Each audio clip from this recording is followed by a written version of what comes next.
Dear students, today I will teach you next paragraph of the lesson living and non-living things.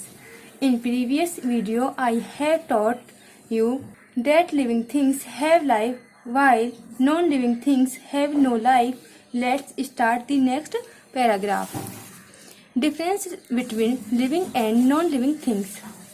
आज हम living and non-living things में difference देखेंगे या difference पढ़ेंगे. Living things and non living things have many differences. Living things have some special features which are not found in non living things. Let us read about the special features of living things. Living and non living में कई सारे अंतर होते हैं. Living things में कुछ special features होते हैं जिन्हें हम वन बाय वन या एक एक करके पढ़ेंगे. Number 1, living things move. Living things move करती हैं. All living things move from place to place in search of food, water and shelter. Human beings and most animals like cats, dogs, lions and zebras use their legs to move. Insects and birds use their wings to fly. Fish use their fins to swim. Snakes use their muscles to crawl. Plants do not move from one place to another, yet some parts of plants do show movements. The roots of plants always grow towards soil. Similarly, the sunflower always turns towards the sun. जैसे कि living things move कर सकती हैं, यानी कि एक जगह से दूसरी जगह जा सकती हैं. लिविंग थिंग्स को अपने भोजन, पानी आदि की आवश्यकताओं को पूरा करने के लिए एक स्थान से दूसरे स्थान पर जाना पड़ता है. इस काम को कैट्स, डॉग्स, लायंस और स्वयं हम टांगों द्वारा करते हैं. वही बर्ड्स अपने पंखों को यूज करते हैं.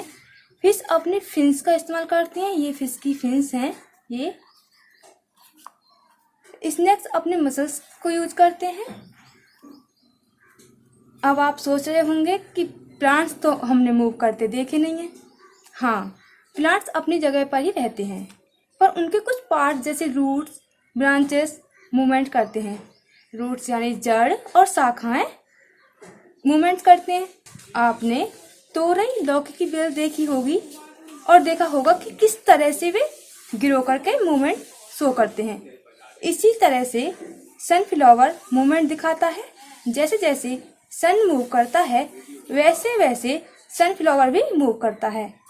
Now we will see next features of living things. Number 2, living things breathe. All living things breathe air to stay alive. Human beings and most of the animals breathe through their lungs. A frog breathes through its lungs and skin. Fish breathe through the gills. Insects breathe through the air holes. In plants, breathing takes place through the stomata present on their leaves. Stomata are very small openings in the leaves. Non-living things do not breathe.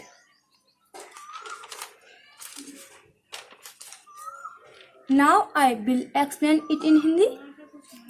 जीवित रहने के लिए सभी जीवधारी सांस लेते हैं. हम और एनिमल्स लंग्स की हेल्प से सांस लेते हैं. फ्रॉग्स जो होते हैं लंग्स वे अपने स्किन दोनों के द्वारा ऑक्सीजन ले सकते हैं. मेढक जो होते हैं वो जमीन पर तो लंग्स की सहायता से सांस लेते हैं, और जब पानी में जाते हैं या पानी में रहते हैं तब वे स्किन के द्वारा ऑक्सीजन लेते हैं. जबकि मछलियां अपने गिल्स की हेल्प से सांस लेती हैं. ये मछली के गिल्स हैं, ये रेड जो हैं ये गिल्स हैं. इंसेक्ट अपने शरीर पर बने छोटे छोटे छेदों के द्वारा ऑक्सीजन लेते हैं.